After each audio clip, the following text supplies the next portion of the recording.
জুড়ে মোটরসাইকেল চালকদের নতুন উদ্বেগ, বাইকের উপর আসছে অগ্রিম আয়কর। ট্যাক্স টোকেনের পর এবার আরও বাড়তি করের পরিকল্পনা করছে জাতীয় রাজস্ব বোর্ড। প্রস্তাবিত এই সিদ্ধান্তে ক্ষোভে ফুঁসছেন সাধারণ বাইকার, রাইড শেয়ারিং চালক ও ডেলিভারি কর্মীরা। এ নিয়ে তুমুল আলোচনা দেশ জুড়ে। প্রস্তাব অনুযায়ী আগামী বাজেটে 110 সিসির বেশি মোটরসাইকেলের উপর ধাপে ধাপে বার্ষিক কর আরোপ করা হতে পারে।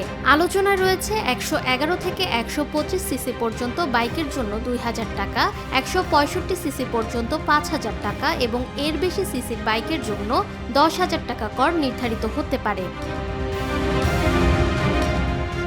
এনবিআর সূত্র বলছে 3 নম্বরের মাধ্যমে এই কর আদায়ের পরিকল্পনা করা হচ্ছে।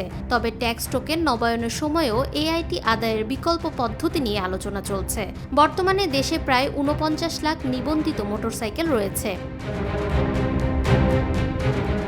এদিকে নতুন কর আরোপের পরিকল্পনার প্রতিবাদে বাইক মালিক ও চালকরা এনবিআর কার্যালয়ের সামনে বিক্ষোভ করেছেন। তাদের দাবি, মোটরসাইকেলের দাম এমনিতেই বেশি, তার উপর অতিরিক্ত কর সাধারণ মানুষের জীবন জীবিকায় নেতিবাচক প্রভাব ফেলবে। বিশেষ করে রাইড শেয়ারিং ও ডেলিভারি সেবার সঙ্গে যুক্ত চালকরা এ সিদ্ধান্ত পুনর্বিবেচনার আহ্বান জানিয়েছেন।